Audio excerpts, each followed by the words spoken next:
We now have in the studio the great Matt Schlapp. Matt Schlapp is with us. I really want to thank you for being here. I mean, I have been in your position where you have to come to a place where the audience is not with you. It's not. What was that, church?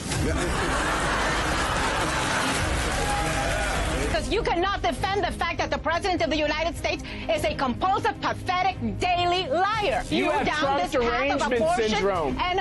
You need to relax. No. We're going to really talk about an article from In Touch magazine on facts we don't even know to be true. We are all better than this. No Democratic lawmaker is saying that Mr. Trump should not be president of the United States. Yes, they are.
Okay, so to get started, this microphone is very tall. I wonder why. I gotta make sure that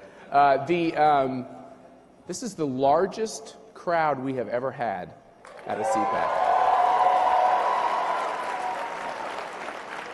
I know we're trying to build a wall, but we busted through a wall to open up the room. If you look behind you, all the way back to the back of the hotel. Wave at everyone. We love you in the back, too. This is CPAC history, folks. I wonder why it's happening. By the way, I promise I'm a much calmer and nicer guy than it comes across on these interviews. Sometimes I get my Irish up just a little bit. And I also, thank you. And I apologize that I'm up here solo because my feisty and beautiful wife, who I'm so proud of, she's decided to become a multitasker. We're raising 5 girls, 2 of whom are CPAC volunteers this year. And yes, she's the better and more famous television star defending our conservative values every day. And now, she's a valued member of the President's White House team.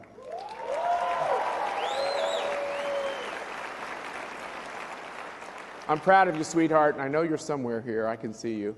Proud of you so much. And by the way, it's not fake news that the President is back at CPAC.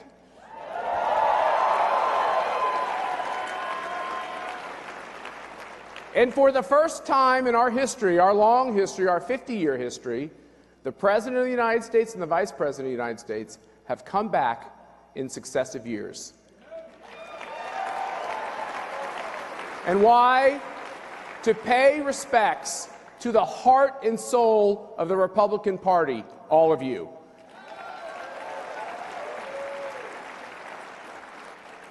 And for the next day and a half, and for the previous day, you've heard and will hear from important members of the President's team, including top White House officials. We've already had several.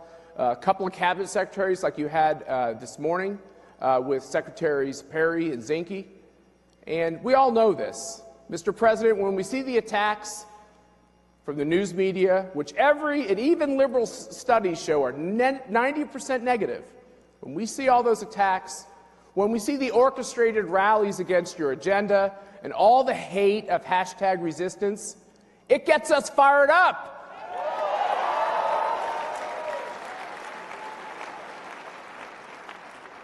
But we should also be calm, because it reminds me of the advice I got from a boy from my Brooklyn-born mom, who's here today. Hi, Mom. Mom told me the attacks come against you when you're making a real difference.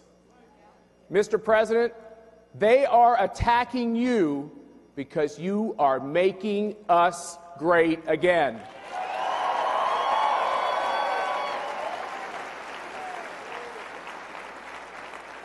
And so, on behalf of the thousands of students who are here, and on behalf of the thousands of activists who are here, it is my historic privilege to give you the President of the United States, Donald J. Trump.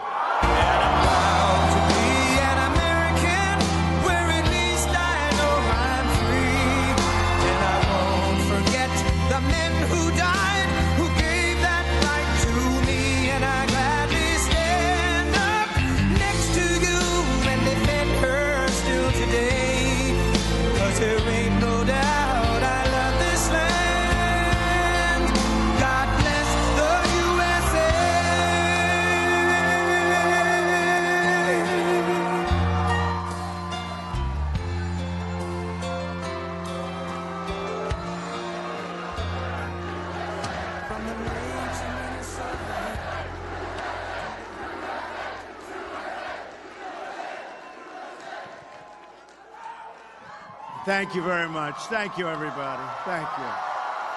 Thank you. Thank you very much. Thank you, Matt, for that great introduction, and thank you for this big crowd. This is incredible, really incredible. We've all come a long way together. We've come a long way together. I'm thrilled to be back at CPAC with so many of my wonderful friends and amazing supporters and proud conservatives. Remember when I first started running? Because I wasn't a politician, fortunately. But do you remember I started running and people say, are you sure he's a conservative? I think now we've proved that I'm a conservative. Right?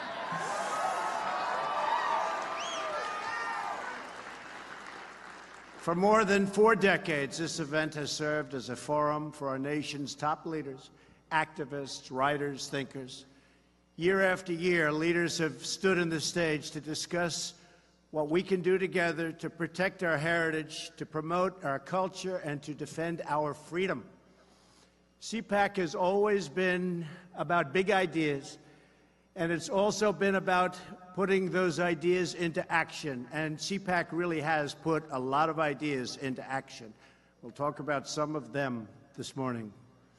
For the last year, with your help, we have put more great conservative ideas into use than perhaps ever before in American history. Right?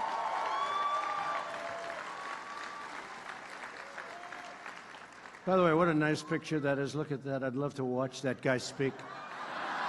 Oh, boy. Let's see.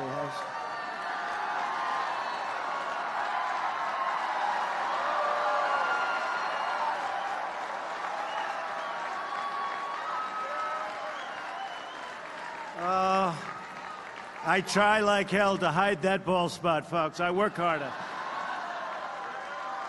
Doesn't look bad. Hey, we're hanging in. We're hanging in. We're hanging in there, right? Together, we're hanging in. We've confirmed a record number, so important, of circuit court judges, and we are going to be putting in a lot more.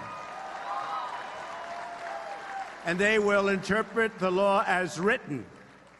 And we've confirmed an incredible new Supreme Court justice, a great man, Neil Gorsuch. Right?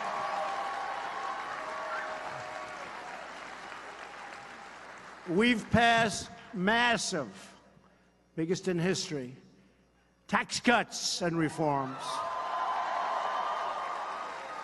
You know, I don't use the word reform. There was a lot of reform, too, very positive reform. I don't use it. And when we were first doing it, I told everybody gathered, I said, just talk about tax cuts. People don't know what reform means. They think reform might mean it's going up. And I said, do tax cuts.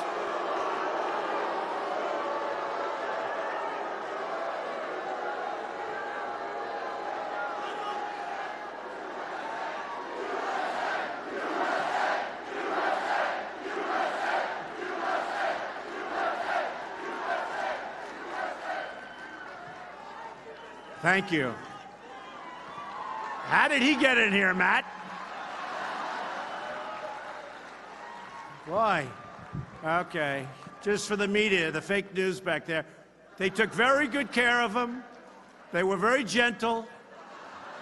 He was very obnoxious. It was only one person. So we have thousands of people here. So listen, tomorrow the headline will be, protesters disturb the Trump. One person, folks, doesn't deserve a mention, doesn't deserve a headline. The headline tomorrow, disruptors of CPAC. One person, and he was very nice. We looked at him, he immediately left. Okay.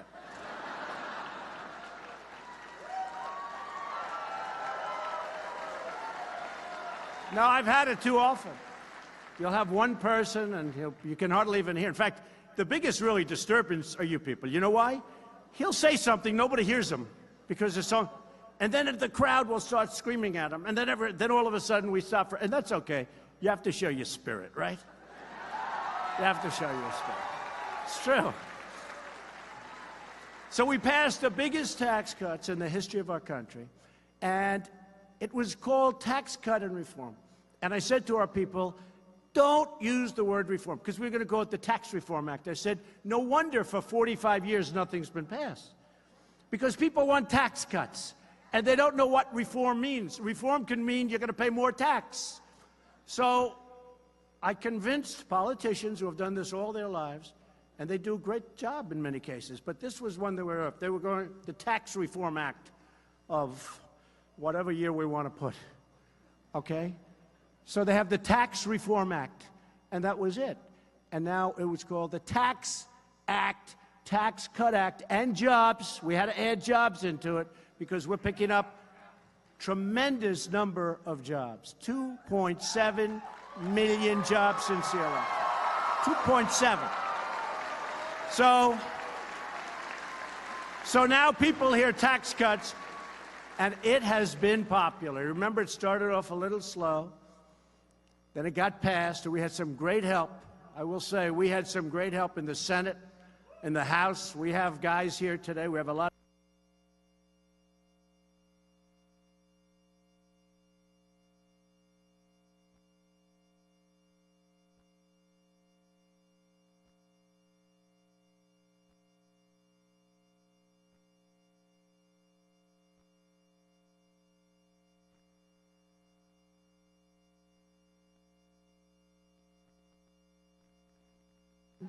And I know what happens. I finally figured it out. Nobody's been able to explain it. It just happens statistically almost all of the time for many years. What happens is you fight so hard to win the presidency. You fight, fight, fight. And now only 2 years. That's a very short period. And by the time you start campaigning, it's a year. And now you got to go and fight again. But you just won. So nobody has that same drive that they had. So you end up not doing that well because the other side is going, they're crazed. And by the way, they're crazed anyway, these people. They are really crazed, right? So, because, you know, I kept trying to say, why is this? But it's just there. So the great enthusiasm, you know, you're sitting back, you're watching television, maybe I don't have to vote today, we just won the presidency. And then we get clobbered. And we can't let that happen. We get clobbered in 18, and we can't let that happen, only because we are so happy. We pass so many things. Honestly, and I say, I'll use the word my administration as opposed to me. My administration, I think, has had the most successful first year in the history of the presidency. I really believe that. I really believe it. I really believe it. So, I mean, judges, regulations, everything. And the beautiful thing about the tax cuts is nobody thought we could do it. Because, we had to get 100% of our vote. And nobody thought we could do it. And frankly, I mean, to me, we got it, and it's turned out to be one of the most popular things. And by the way, for the Republicans in this room, of which I assume, would you say, is it 99%, Matt, or 100%? Huh? I would hope it's close to, you know what? Hey, we probably have some Democrats that want to come over. We have a great governor from West Virginia that left the Democratic Party, Big Jim, and he came over to the Republican Party. So people are sitting there, and they're saying, oh, we just had that great victory. Let's not vote. Let's go to a movie. The Republican Party, we're going to do great. And then they end up losing. So you got to keep up the enthusiasm. Now what happens, by the way, they lose, and then you have the presidential election coming up again, and you clobber them because everybody gets off their ass, and they get out, and they work, right? And they work. And they work and work and work. And you end up winning the presidency again. And we should do that. Hopefully, we're going to do that very easily. But never, never, we have to worry. Right now, we have a big race coming up in 18. You have to get out. You have to just get that enthusiasm. Keep it going. See, the word really is complacent. People get complacent. It's a natural instinct. You just won, and now you're happy and you're complacent. Don't be complacent. Okay, don't be complacent, because if they get in, they will repeal your tax cuts. They will put judges in that you wouldn't believe. They'll take away your Second Amendment, which we will never allow to happen. They'll take away your Second Amendment.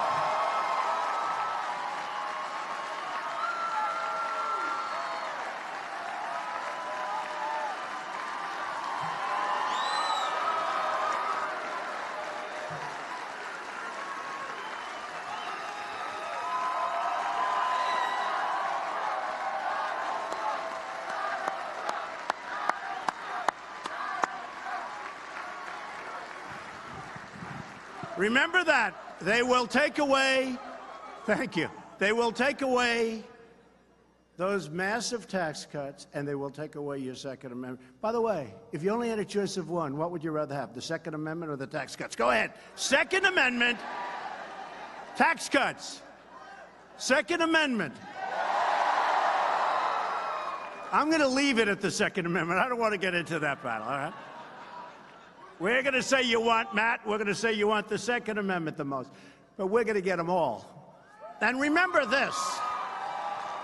Remember this. We've gotten, you know, somebody got on television recently, and they said, actually, this is the first time I can remember, Trump made campaign promises. He may be the only person that actually fulfilled more promises than he made. I think that's true. I fulfilled more promises. But we have a very crooked media. We had a crooked candidate, too, by the way. But we have a very, very crooked media.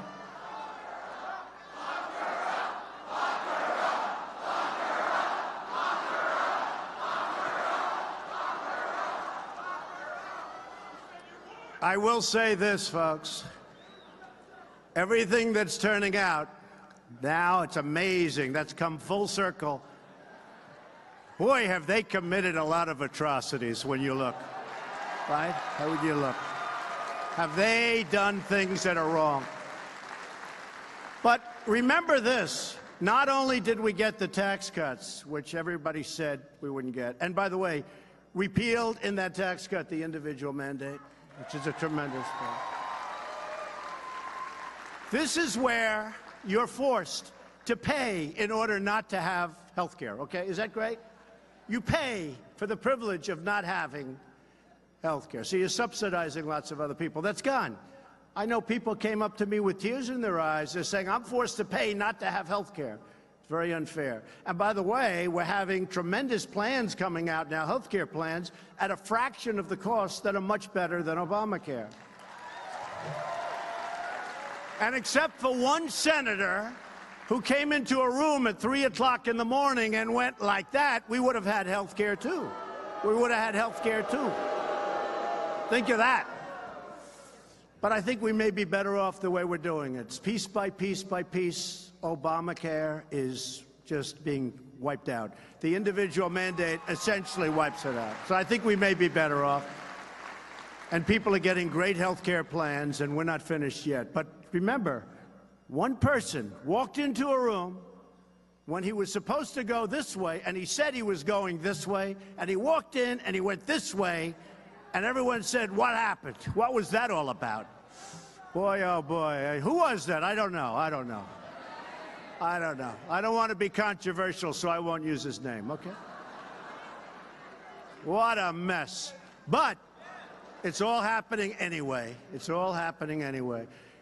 And we've, at the same time, eliminated a record number of job-killing regulations, and people are going back to work. Right? People are going back to work. So, and you know, the fake news always, if I say something that's like a little off, next day headline, he misrepresents. I have to be careful.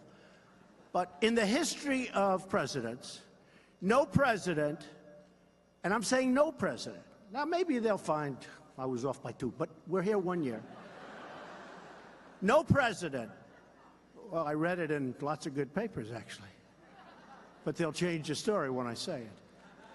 No president has ever cut so many regulations in their entire term, okay, as we've cut in less than a year.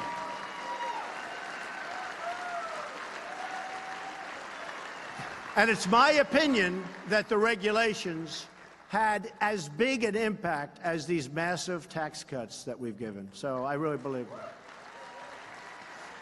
We've ended the war on American energy. We were in war. And we've ended the war on beautiful, clean coal, one of our great natural resources. And very important for our defense, coal. Very important for our defense, because we have it. We don't have to send it through pipes. We don't have to get it from foreign countries. We have more than anybody. And they wanted to end it. And our miners have been mistreated. and they're not being mistreated anymore. We're doing tremendous business. I was in Vietnam, and the Prime Minister and the President of Vietnam were there. And we have a massive deficit with them like we do with everybody else because these presidents have just let it go to hell. We have the worst trade deals you've ever seen. So we're changing it. So I said, we have too big a deficit with Vietnam. I'm not happy. He said, well, but we're going to, I said, buy coal. Buy coal. They use a lot of coal. Buy coal. And he said, you know, we have bought coal from West Virginia and other places, and it's the finest coal we've ever used. It's interesting. And West Virginia now is doing great. You look at what's happening in West Virginia. You look at what's happening in Pennsylvania. You look at what's happening in Ohio. You look at what's happening in Wyoming. You look at what's happening all over. It's like a different world. And remember this. Virtually, as soon as I got into office, we approved the Keystone XL pipeline and the Dakota Access pipelines, which would never have been approved. And we announced our withdrawal from the totally disastrous, job-killing, wealth-knocking out, you know, it knocked out our wealth, or it would have. They basically wanted to take our wealth away. They didn't want us to use our wealth power. We knocked out the Paris Climate Accord. Would have been a disaster.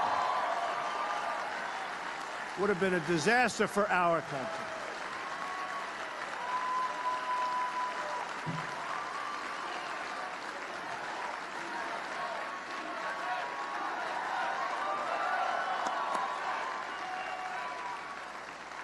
You know, basically it said, you have a lot of oil and gas that we found. You know, technology has been amazing. And we found things that we never knew. But we have massive, just about the top in the world. We have massive energy reserves. We have coal. We have so much. And basically they were saying, don't use it. You can't use it. So what it does is it makes us uncompetitive with other countries. It's not going to happen. I told them, it's not going to happen. And you know, China, their agreement didn't kick in till 2030. Right? Our agreement kicks in immediately. Russia, they're allowed to go back into the 1990s, which was not a clean environmental time.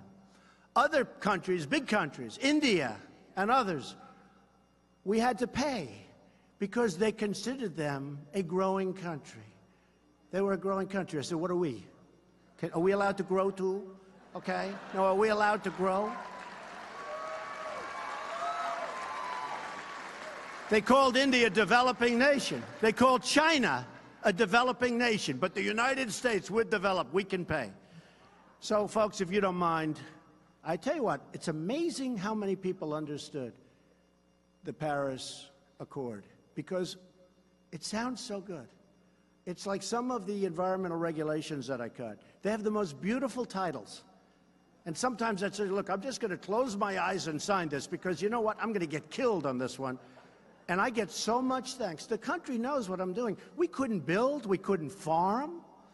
If you had a puddle in your land, they called it a lake for the purposes of environmental. I mean, it's crazy. It's crazy. And I signed certain bills, and I'd have farmers behind me, and I'd have house builders, home builders behind me. And these are tough people, strong people. They fought hard. They've worked all their lives hard. And there'd be half of them would be crying because we gave them their property back. We gave them the right to earn a living. They couldn't do it. They couldn't do what they had to do. We gave them their property back. We gave them their dignity back.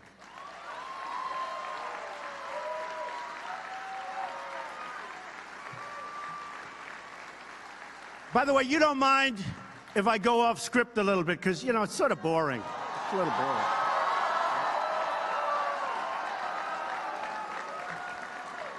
Got this beautiful speech. Everything's wonderful, but a little boring. We have to, you know, interject. But we gave them their dignity back. And that's why our country's doing record business. We're doing record business. We're doing business. And you have to look at the fundamentals. Companies are pouring back into this country. They're pouring back. Not like, I mean, when did you hear about car companies coming back into Michigan and coming to Ohio and expanding? When did you hear? You never heard that. You hear they're leaving. I've been talking about it for 20 years. I was a private sector guy, but for whatever reason, I always had these guys always covered me much more than anybody else. I always got a lot of these characters. They used to treat me so good, too, until I ran for office. I used to get the greatest publicity. A friend of mine said, you know, you used to be the king of getting great publicity. What happened? I said, well, I have some views that they're opposed to for a lot of bad reasons. A lot of really bad reasons. But when you look at what's happening to our country, it's incredible. And the fundamentals are so strong. The stock market, I just see with all of the ups and downs since Election Day, is up 37% from election. 37%. Now, it did a little bit of a correction. In fact, I started to say, you know, I was in it for like 13, 14 months from election. I say, is this sucker ever going down a little bit? This is a little embarrassing. It was up 100, up 200, up 1,000, up 150, up 90, up 63. I said, good, that's better. You know, hey, we've got 7 years to go, folks. You know, we got a long time to go.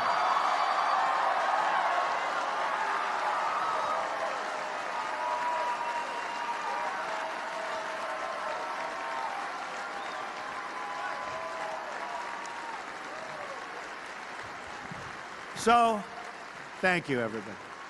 You've been amazing. You've been amazing. You know what Matt didn't say? When I was here 2011, I made a speech, and I was received with such warmth. And they give, you know, they used to give, I don't know if Matt does that because he might not want to be controversial, but they used to give the best speech of CPAC. Do they do that still, Matt? Good, you better pick me or I'm not coming back there.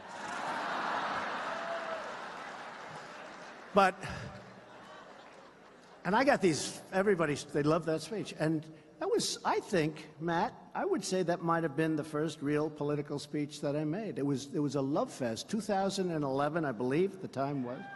And a lot of people remembered, and they said, we won Trump, we won Trump. And after a few years, I go by and I say, here we are, let's see what we can do. And then everybody said, he cannot get elected. He cannot do it. You need 270 votes. You need electoral college, which, by the way, is much tougher than the popular vote. The popular vote, it would be so much easier. You go to 3 or 4 states and you just go and you just do a great job. Hillary forgot that. You know, she went to these states. I said, what's she doing? Why does she keep going back to California? Crazy. Next time they're going to remember Iowa. They're going to remember Ohio. Remember? They spent a lot of time in Pennsylvania to no avail. They spent a lot of money. They spent a lot of money in North Carolina, the great state of North Carolina. We did very well there. We have a great person in the room, Mark Meadows from North Carolina. He's around here. Where's Mark? Where's Mark? And Deb. And we have Jim Jordan, Warriors all. We have a lot of great people here. But, you know, we hit a chord. And if you remember, 2011, probably that was the beginning of what we've done. And hopefully at the end of a period of time, people are going to say thank you, because it is not easy. We're fighting a lot of forces. They're forces that are doing the wrong thing. They're just doing the wrong thing. I don't want to talk about what they have in mind, but they do the wrong thing. But we're doing what's good for our country for the long-term viability and survival. Like, for instance, $700 billion got approved for our military. Our military was going to hell.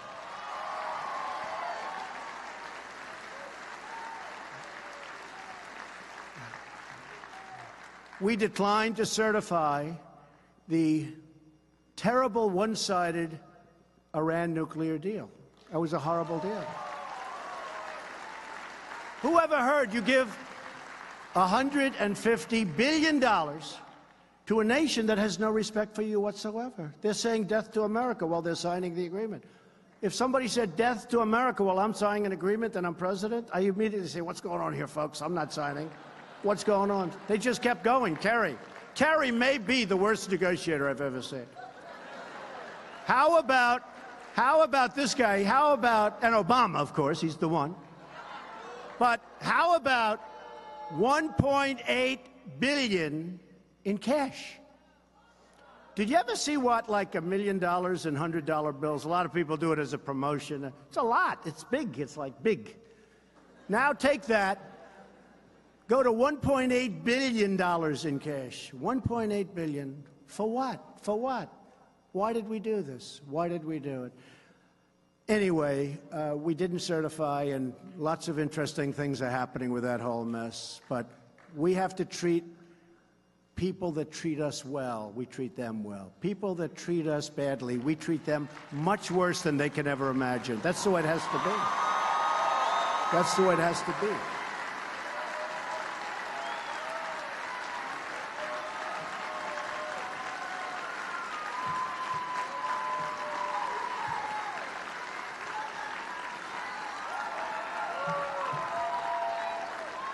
We officially recognized Jerusalem as the capital of Israel.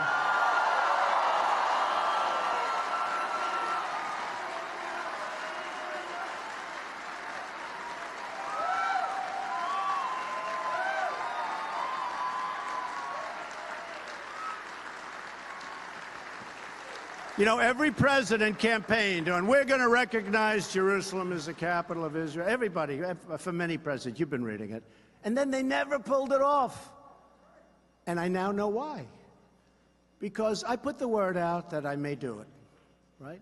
I said I'd do it in my campaign. So that usually means unless I find something, I'm going to do it. I was hit by more countries and more pressure and more people calling, begging me, don't do it, don't do it, don't do it. I said, we have to do it. It's the right thing to do. It's the right thing to do. We have to do it. And I did it.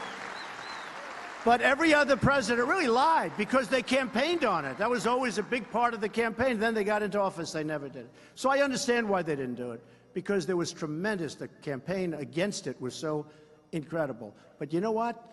The campaign for it was also incredible, and we did the right thing.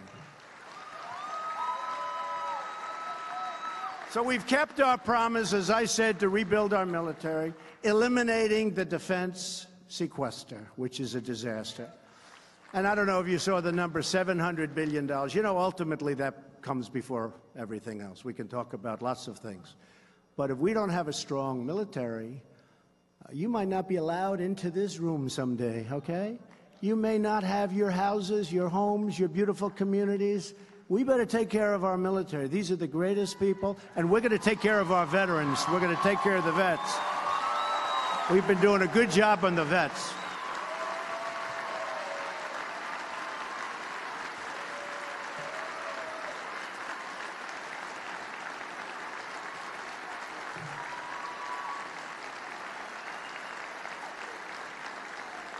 And after years of rebuilding other nations, we rebuild other nations.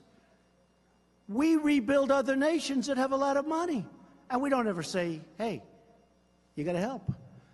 We're finally rebuilding our nation. We're rebuilding our nation. And we're restoring our confidence and our pride. All of us here today are united by the same timeless values.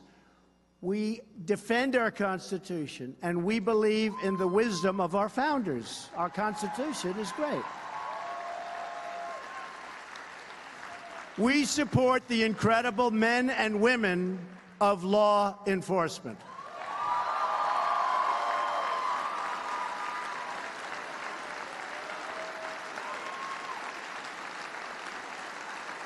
True.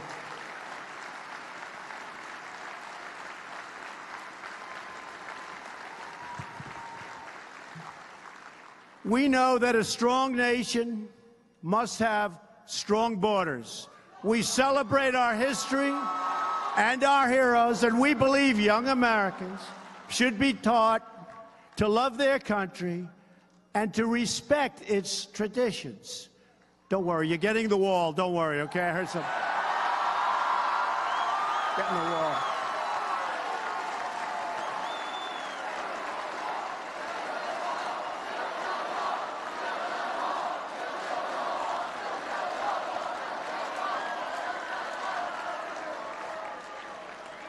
I had a couple of these characters in the back say, "Oh, he really doesn't want the wall. He just used that for campaigning." I said, can you believe it?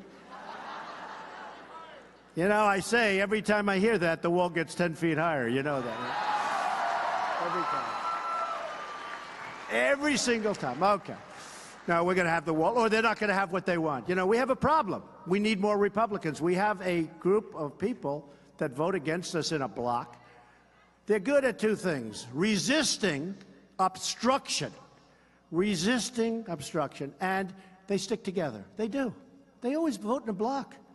You know, it's very rare that you get a couple of them to come your way, even on the tax cuts. I mean, we're going to be fighting these people in the 2018 election. We're going to be fighting people that voted against the tax cuts, because the tax cuts are phenomenal and popular and helping people and helping our country. You saw Apple just brought $350 billion in. Exxon brought $50 billion in. So we're going to be fighting. The fact is, we need more Republicans to vote. We want to get our agenda, because now what we have to do is, in order to get a vote to fix our military, we have to give them $100 billion in stuff that nobody in this room, including me, wants in many cases. It's terrible. We need more Republicans. That's why you have to get out and you have to fight for 18. You have to do it. We salute our great American flag. We put our hands on our hearts for the Pledge of Allegiance. And we all proudly stand for the national anthem.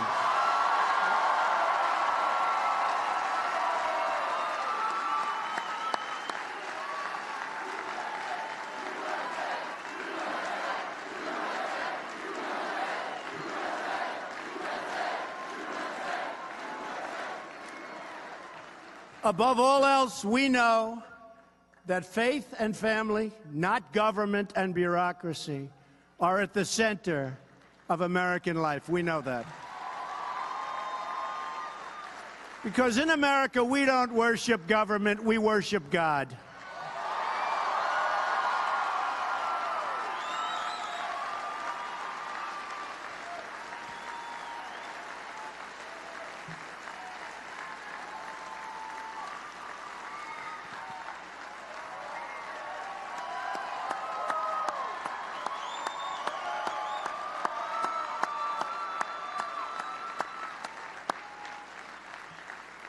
Our nation's motto is, "In God we trust."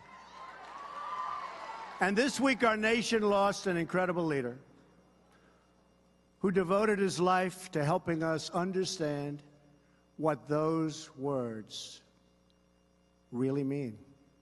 Leader. He was a leader. He's a great man. We will never forget the historic crowds, that voice, the energy, and the profound faith of a preacher named Billy Graham.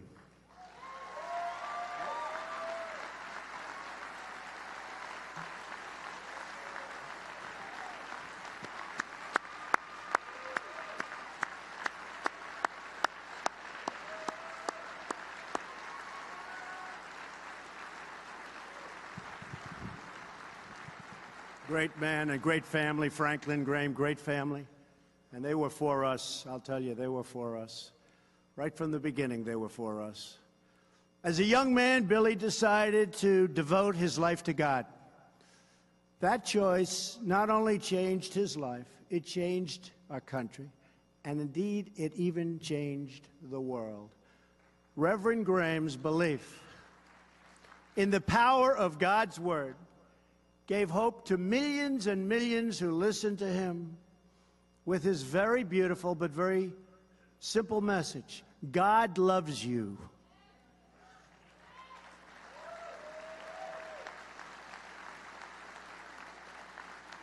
And a very special tribute, because it's almost never done. On Wednesday, we will celebrate Billy Graham's life as he lies in honor in the rotunda of our Capitol. Very rarely.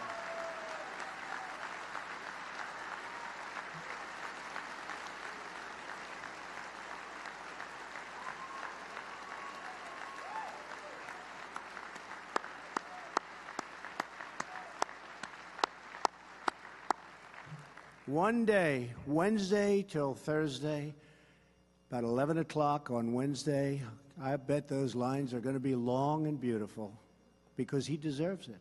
Not everybody deserves it, but very few people. You look back, Ronald Reagan was so honored. Very few people are so honored. That's a big thing. And he really, almost more than anybody you can think of, he deserves to be in the rotunda. So that's going to be very special. Wednesday at 11 o'clock. And Paul and Mitch and the whole group, they work very hard to make it all happen. So we want to thank them too. Everywhere you go, all over the country, in cities small and large, Americans of all faiths reach out to our Creator for strength, for inspiration, and for healing. Great time for healing. In times of grief and hardship, we turn to prayer for solace and for comfort. In recent days, our entire nation has been filled with terrible pain and sorrow over the evil massacre in a great community, Parkland, Florida. This senseless act of mass murder has shocked our nation and broken our hearts. This week, I had the honor of meeting with students from Marjorie Stoneman Douglas High School, with families who have lost their children in prior shootings, great families, great people, with members of the local community right here in Washington, D.C. Our whole nation was moved by their strength and by their courage. We listened to their heart-wrenching stories, asked them for ideas, and pledged to them. And I can speak for all of the senators and congressmen and congresswomen, all of the people in this room that are involved in this decision, that we will act, we will do something. We will act. With us on Wednesday was one of the families whose daughter didn't come home last week, a beautiful young woman named Meadow Pollock. Incredible family. I had them in the Oval Office. Incredible people. You've probably seen her picture. She had a beautiful, beautiful smile and a beautiful life. So full of promise. We wish there was something, anything we could do to bring Meadow and all of the others back. There are not enough tears in the world to express our sadness and anguish for her family and for every family that has lost a precious loved one. No family should ever save and ever have to go in and suffer the way these families have suffered. They've suffered beyond anything that I've ever witnessed. A father drops his daughter off at school, kisses her goodbye, waves to her, she's walking up the path, and never sees her alive again. Gets a call, can't believe it, thinks it's a nightmare, wants to wake up from the nightmare. So we want to hear ideas from Americans of all backgrounds and beliefs about how we can improve security at our schools, tackle the issue of mental health. Because this was a sick person, very sick. And we had a lot of warning about him being sick. This wasn't a surprise. To the people that knew him, this wasn't even a little bit. In fact, some said, we're surprised it took so long. So what are we doing? What are we doing? We want to ensure that when there are warning signs, we can act and act very quickly. Why do we protect our airports and our banks, our government buildings, but not our schools?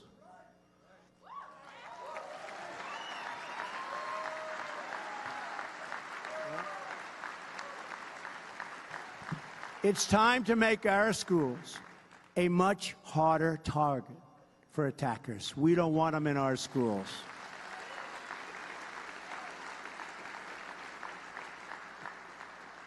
We don't want them. When we declare our schools to be gun-free zones, it just puts our students in far more danger. Far more danger.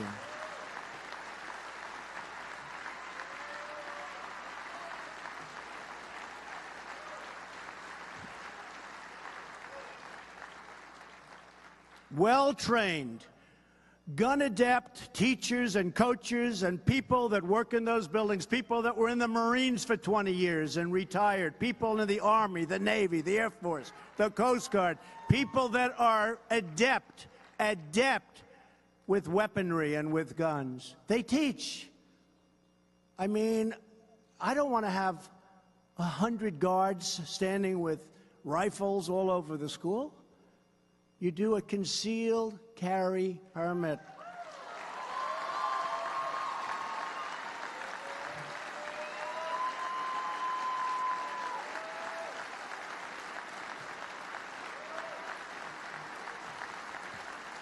And this would be a major deterrent because these people are inherently cowards.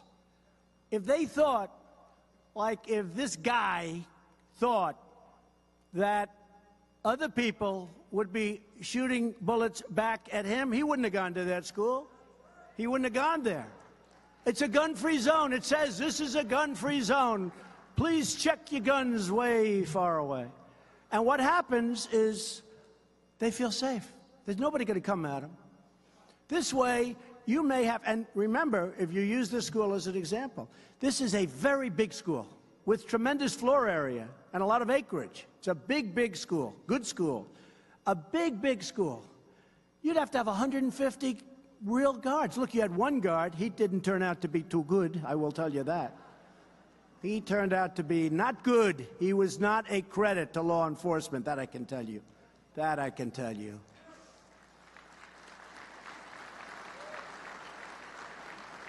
But as I've been talking about this idea, and I feel it's a great idea, but some people that are good people are opposed to it. They don't like the idea of teachers doing that. But I'm not talking about teachers.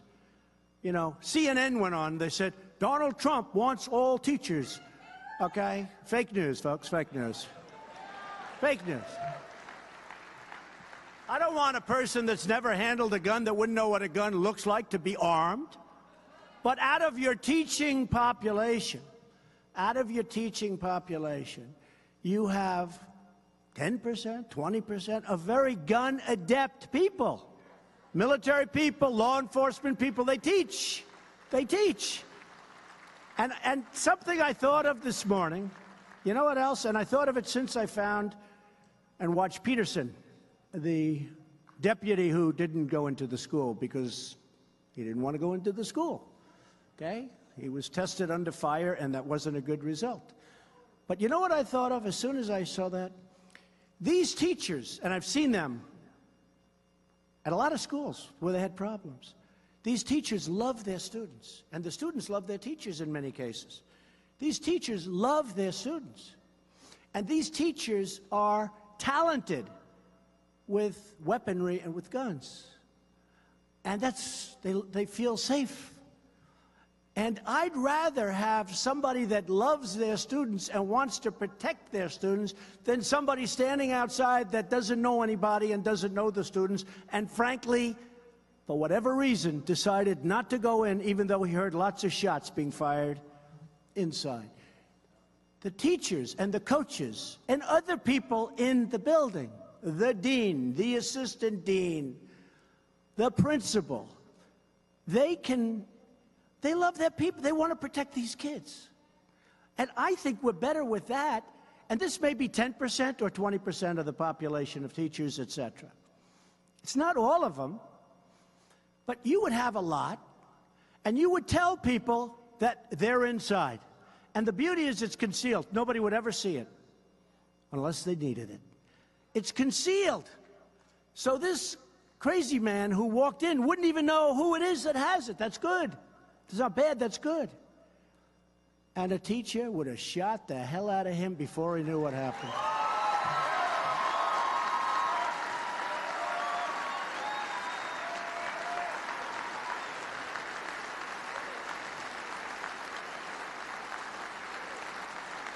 They love their students.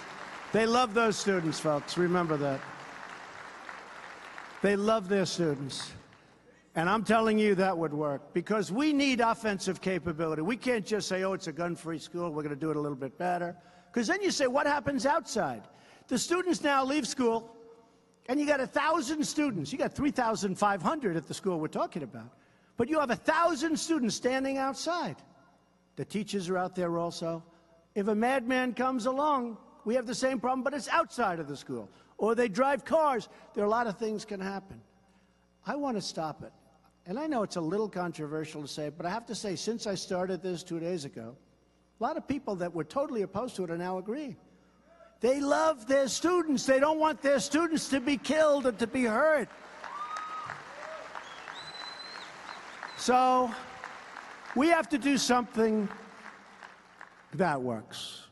And one of the big measures that we will do, and everybody in this room, I think, has to agree, and there's nobody that loves the Second Amendment more than I do, and there's nobody that respects the NRA. They're friends of mine. They backed us all. They're great people. They're patriots. But they're great people. But we really do have to strengthen up, really strengthen up background checks. We have to do that.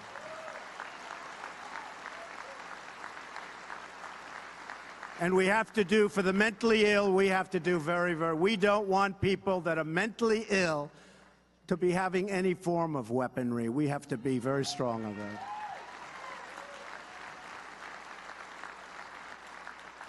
So we're going to do that, and I really believe that Congress is going to get it through this time, and they have a different leader. They have somebody that wants to get it through, not somebody that just all talk, no action, like so many of these folks. This is somebody that wants to get it through. But I also want to protect. We need a hardened site. It has to be hardened. It can't be soft, because they'll sneak in through a window, they'll sneak in some way, and again, you're standing there totally unprotected. You know the 5 great soldiers from 4 years ago. 3 of them were world-class marksmen. They were in a military base in a gun-free zone. They were asked to check their guns quite far away. And a maniac walked in, guns blazing, killed all 5 of them. He wouldn't have had a chance if these world-class marksmen had, on a military base, access to their guns. And I'm going to look at that whole policy on military bases. If we can't have...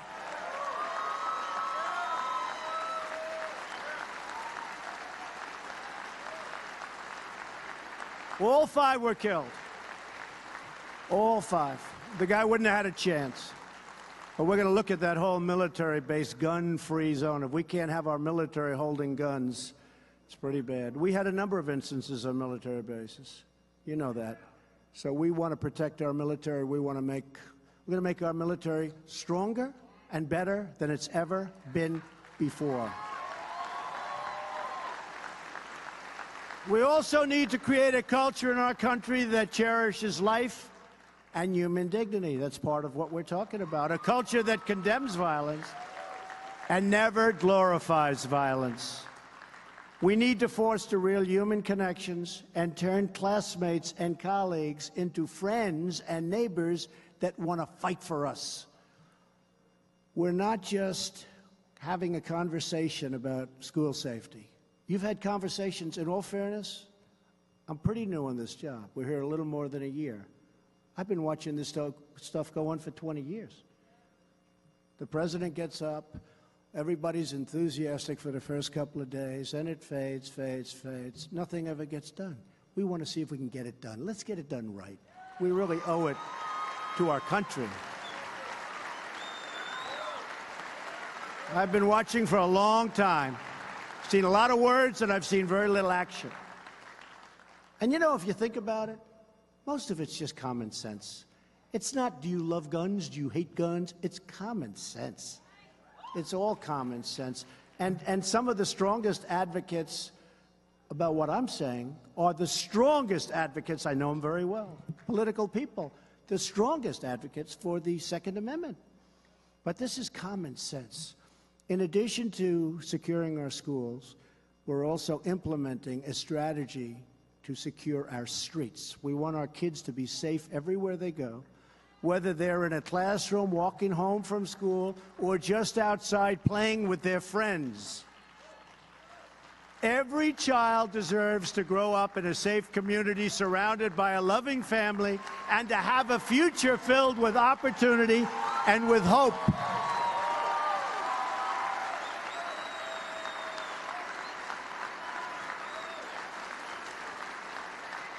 Thank you.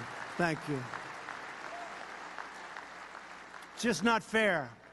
Reducing violent crime in America is a top priority for my administration, and we will do whatever it takes to get it done. No talk. We're going to do what it takes to get it done.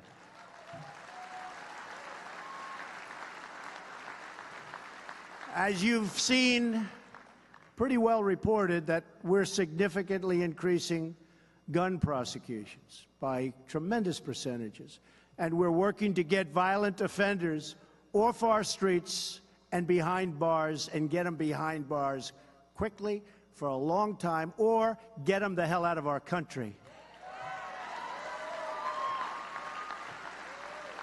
In 2017, we brought cases against more violent offenders than any administration in a quarter of a century, more than any administration, and we're just gearing up. We have tough people. I'll tell you what, when you deal with MS-13, the only thing they understand is toughness. They don't want anything. All they understand is toughness. If that ICE agent or Border Patrol agent is tougher than them, they respect him. We got the toughest guys you've ever seen. We got tough. They don't respect anything else. And they shouldn't be in our country. They were let in for years. They shouldn't be.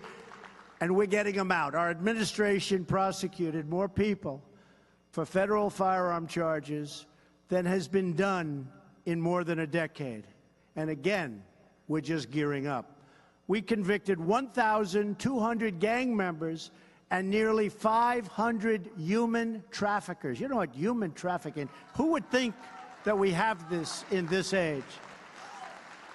And with our foreign partners, we've helped charge or arrest more than 4,000 members of the savage gang that we talked about, MS-13. Now, they don't like guns. You know why? They're not painful enough. These are animals. They cut people. They cut them. They cut them up in little pieces, and they want them to suffer. And we take them into our country because our immigration laws are so bad. And when we catch them, it's called catch and release. We have to, by law, catch them and then release them. Catch and release.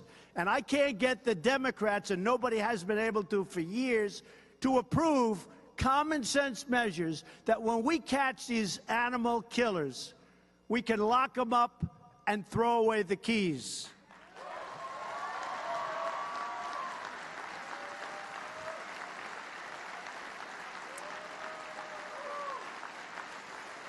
In 2017, our brave ICE officers arrested more than 100,000 criminal aliens who have committed tens of thousands of crimes. And believe me, these are great people. They cannot, the laws are just against us. They're against safety. They don't make sense. And you meet with Democrats, and they're always fighting for the criminal. They're not fighting for law-abiding citizens. They're always fighting for the criminal. Doesn't make sense. Here are just some of the criminal charges and convictions for the aliens arrested by ICE. 11,000 charges or convictions for sex crimes, 48,000 for assault, 13,000 for burglary, and 1,800 for killing people. We're cracking down on sanctuary cities. Can you believe this? Where they protect. That's another one. Because we want our cities to be sanctuaries for law-abiding Americans, not for criminals.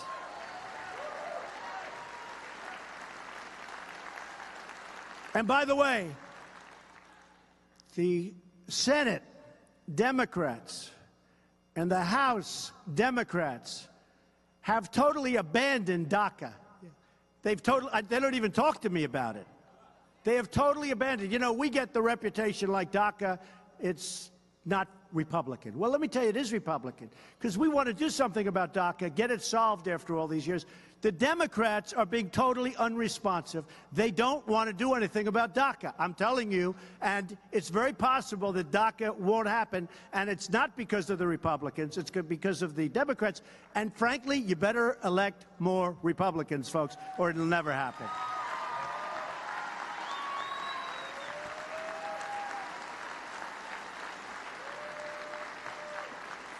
The Democrats voted in favor of sanctuary cities. In other words, they voted to protect criminal aliens instead of voting to protect the American citizens. To secure our country, we are calling on Congress to build a great border wall to stop dangerous drugs and criminals from pouring into our country.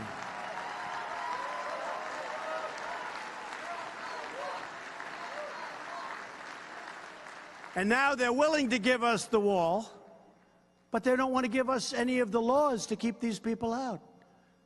So we're going to get the wall, but they don't want to give us all of the other, chain migration, lottery. Think of a lottery. You have a country. They put names in. You think they're giving us their good people? Not too many of you people are going to be in a lottery. So we pick out people.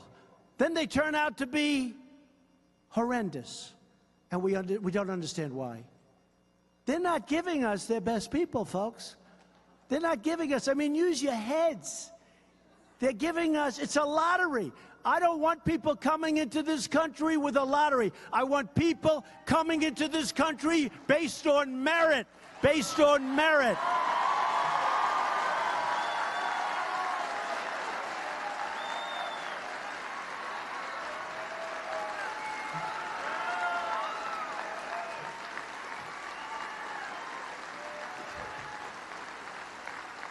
I want people, and we all want to be admitting people who have skills, who can support themselves financially, who can contribute to our economy, who will love our people, and who will share our values, who will love our country. I don't want people who drive a car at 100 miles an hour down the West Side Highway and kill 8 innocent victims and destroy the lives of 14 more. Nobody talks about that. Nobody ever talks about the people that have been so horribly injured, who lose legs and arms.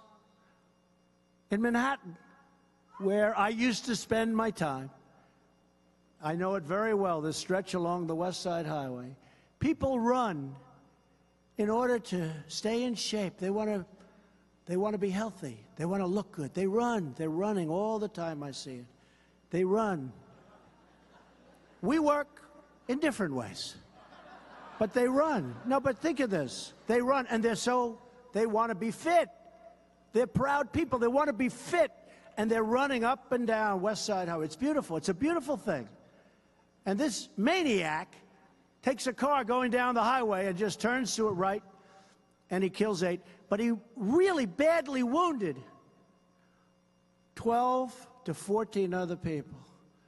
So somebody think of it. Runs to stay in shape, leaves the house, is jogging along, working hard, ends up going home 2 months later with no leg, or with no arm, or with two legs missing. Nobody ever talks about them. They talk about the people, rightfully, that were killed. But they don't talk about the people whose lives have been just changed. They don't talk about that. This guy came in through chain migration and a part of the lottery system. They say 22 people came in with him. In other words, an aunt, an uncle, a grandfather, a mother, a father, whoever came in. But a lot of people came in. That's chain migration. Let's see how those people are doing, by the way. We've got to change our way. Merit system. I want merit system because you know what's happening? All these companies are coming into our country. They're all coming into our country.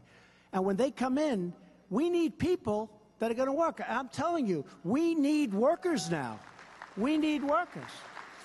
But when I walked in today, Did anyone ever hear me do the snake during the campaign?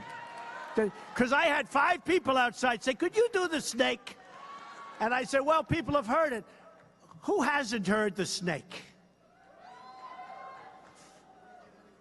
You should read it anyway. He said, "Let's do it anyway. I'll do it. All right, should we do it?" Now, this was a rock and roll song, little amendments, a rock and roll song. But every time I do it, people, and you have to think of this in terms of immigration. We have to have great people come into our country. I want people to come into our country. And I want people that are going to help us. And I don't want people that are going to come in and be accepting all of the gifts of our country for the next 50 years and contribute nothing. I don't want that. And you don't want that. I want people that are going to help and people that are going to go to work for Chrysler, who is now moving from Mexico into Michigan, and so many others. And Apple, by the way, and Foxconn up in Wisconsin.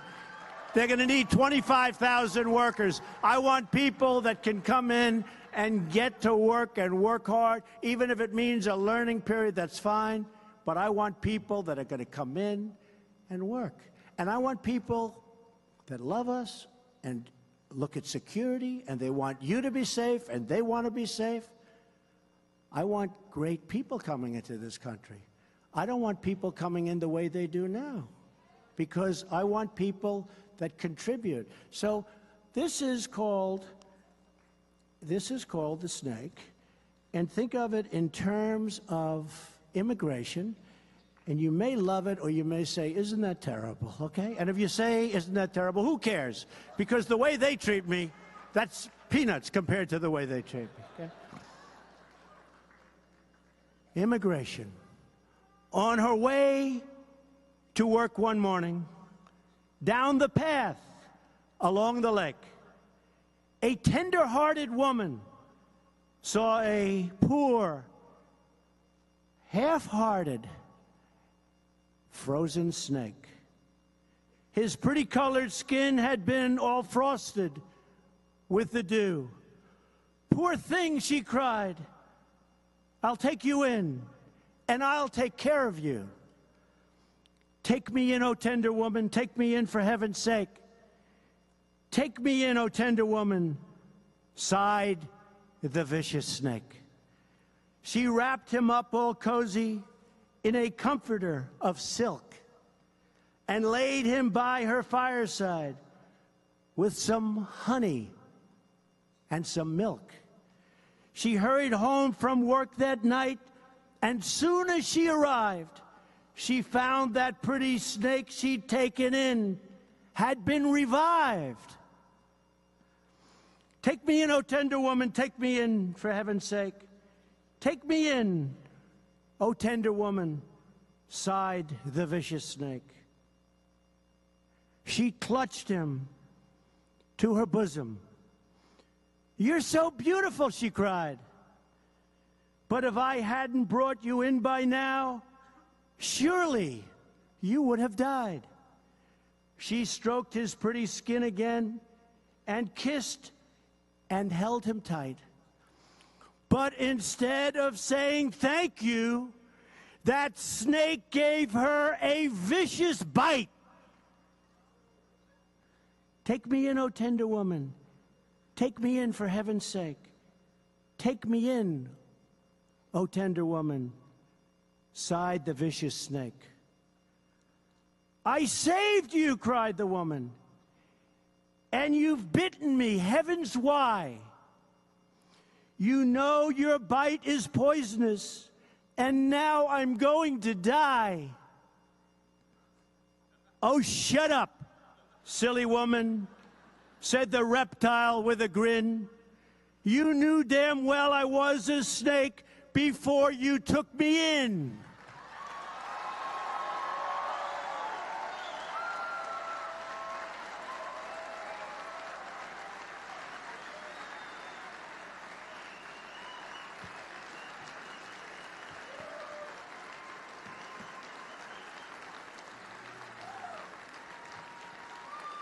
And that's what we're doing with our country, folks. We're letting people in and it's going to be a lot of trouble. It's only getting worse. But we're giving you protection like never before. Our law enforcement's doing a better job than we've ever done before. And we love our country. And we're going to take care of our country. Okay, we're going to take care of our country. So just in finishing, our country is starting to do very well. Our economy is blazing. Jobs are at a record level. Jobs are so good. 2.7 million jobs created since the election. Unemployment claims have reached a 45-year low.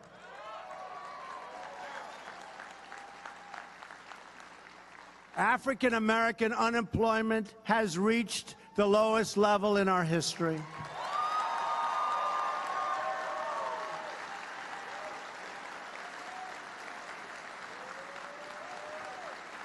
Hispanic unemployment has reached the lowest level in our history.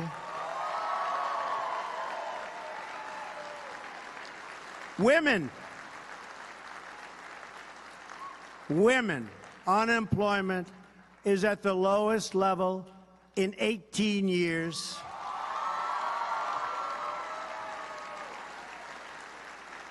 Wages are rising for the first time in many, many years. Small business confidence is at a record high. And thanks to our massive tax cuts, millions of Americans are getting to keep a great percentage of their money instead of paying it to a government that throws it out the window.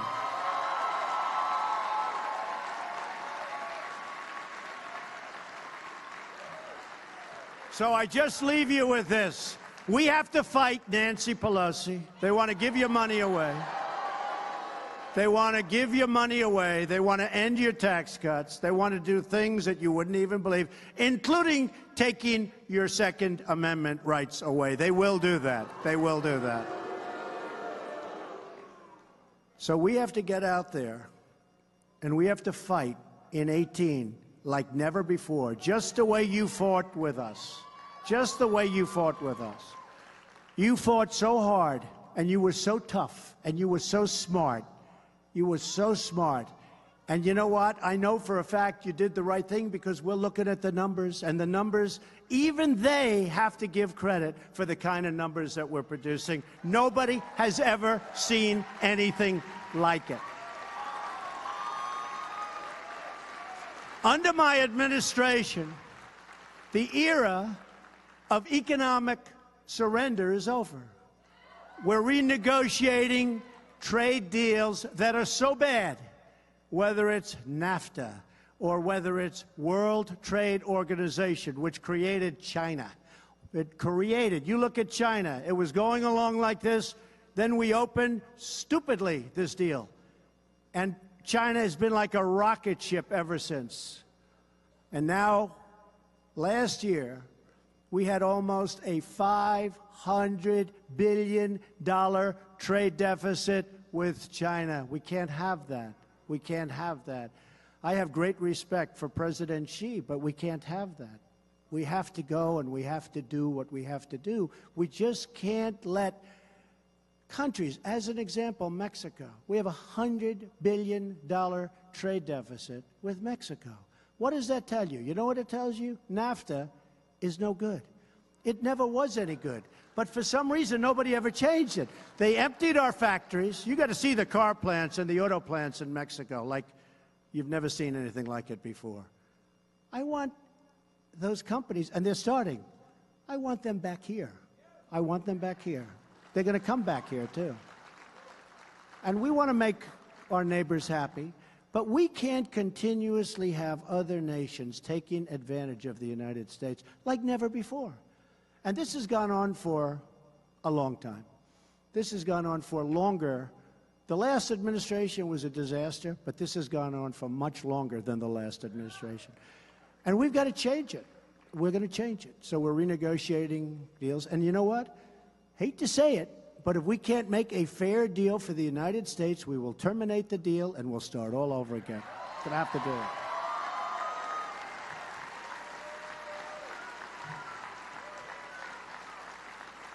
So, under my administration and with your help, don't forget, you, many of you, were the forgotten people.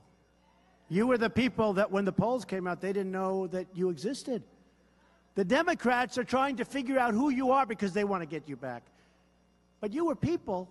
We've had people that never voted, but they're great patriots, but they never saw anybody they wanted to vote for. Then they go to the election, they've got Trump, Pence, they got hats, they got all sorts of things. Trump over here.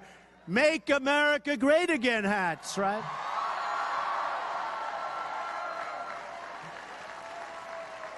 So our country is starting to do well. We are going to make it greater, better, safer than it ever was before. The reason is you. This has been a great movement. They try like hell. They cannot stand what we've done. But we're doing the right thing. We're even doing the right thing for them. They just don't know it yet. They just don't know it yet. Even the media will absolutely support me sometime prior to the election. All those horrible people back there, they're going to support me. You know why? Because if somebody else won, their ratings would go down, they'd all be out of business. Nobody would watch. They'd all be out of business. So I just want to tell you that we are going to win. I'd love you to get out there, work really hard for 18. We need more Republicans to keep the tax cuts, to keep all of this going. And I love you. I respect you. I appreciate everything you've done for the country.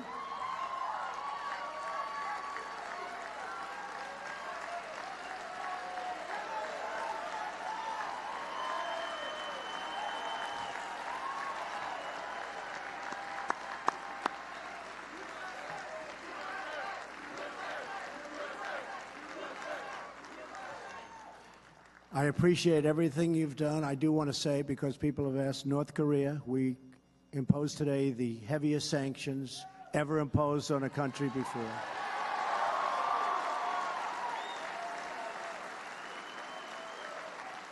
And frankly, hopefully something positive can happen. We will see. But hopefully something positive can happen. But that just was announced, and I want to let you know we have imposed the heaviest sanctions ever imposed. So, ladies and gentlemen, thank you for everything. You have been incredible partners. Incredible partners. And I will let you know in the absolute strongest of terms, we're going to make America great again, and I will never, ever, ever let you down. Thank you very much. Thank you.